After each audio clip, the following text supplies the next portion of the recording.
Yun oh, magandang hapon mga Lodi. Magbenta naman muna tayo ng baboy ngayon. Andito ako ngayon sa Balasing. Ang bebenta namin ni Tito Pip, 8 baboy. Tingnan natin kung aabot siya ng 100,000, yung 8 pirasong baboy. Ang presyo pala ng baboy ngayon sa live weight, 165 per kilo. Medyo bababa ngayon. Nung nakaraang buwan, ang kuha 215 per kilo. Ito pala yung bebenta namin, 8 piraso na large white ang lahi. Tapos yung katabing kulungan naman, yung medyo brown. Ayan, durok yan. Oh, ito nga pala yung kubuhan ng piggery dito sa may Balasing. Lahat pala ng total ng baboy na yan, nasa 70 plus pieces ngayon. Kaya lang, mababawasan ng 8. Kasi bebenta na namin yung 8. Inaantay pa namin yung truck na huhuli. Humuli rin yata sila sa ibang lugar. Tapos dito na sila didiretso. So ito na pala yung truck na huhuli. Ayun, ang laki oh. Meron pa sa taas yan. Ang galing eh, may second floor eh. Tara, simulan na natin humuli ngayon. Oh! Hindi, dito lang. Para hindi na sila. Walo.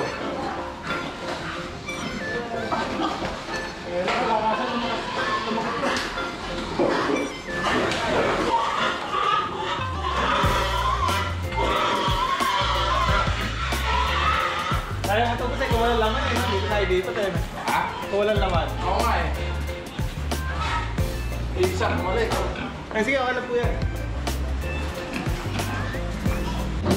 Pumapalag tong isa eh. Pag cute.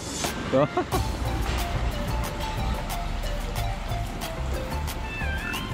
may mga isandaan ba? May mga isandaan yan kuya? Wala.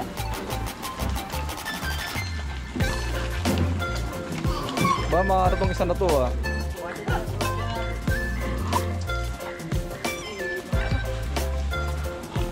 Mapalag ah.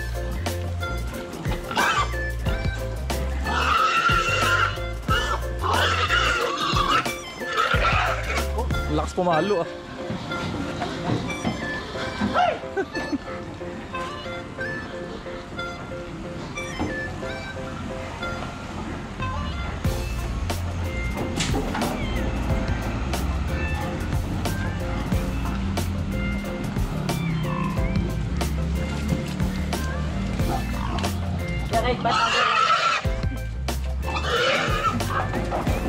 Yun, nakakarga na.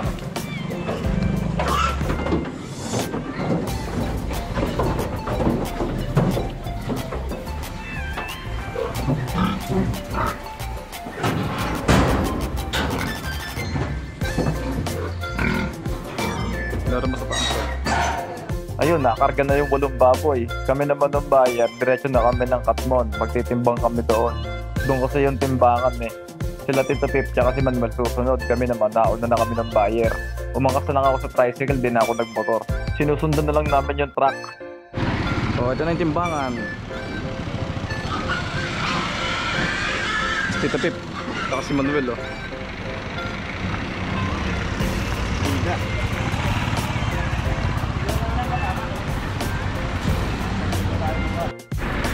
Oh, bakit tayo na?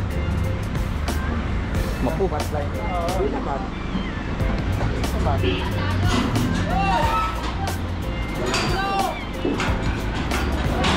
Huwag na nakasabay po. Titimbang din.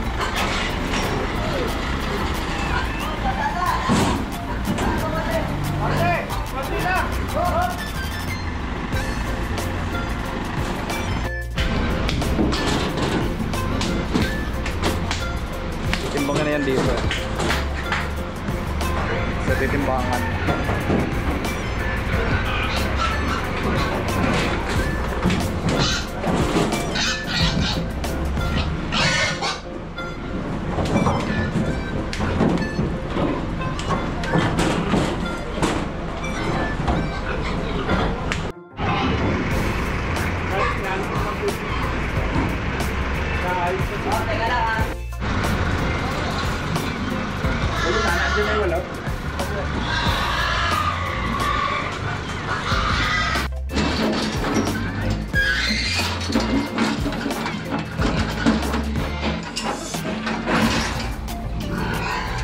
Dumukuan doon sa timbangan.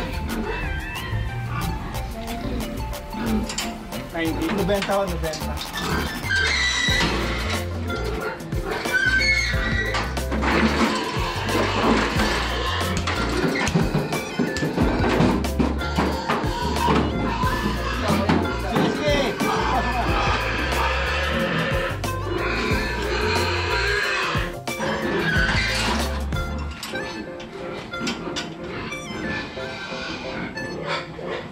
Minus din na. Ilan? 80 pa.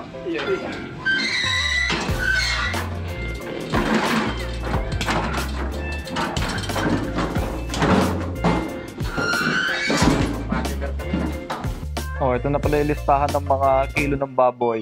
Yung una, 90, 80, 76, 68, 80, 87, 77, tsaka 80. Kaya ang total lahat ng kilo, 638 yung 8 baboy. Tapos meron siyang less 24. Less 3 kilo kasi kada ulo. Eh sa 8 baboy, kaya 24 siya. Kaya less 24 kilo. Rules talaga ng mga magbababoy yon, yung mga buyer. Yung less 3 kilo per ulo. Kaya ang total, 614 kilo times 165. Yung 165 pala, yun pala yung presyo ng kilo sa buhay.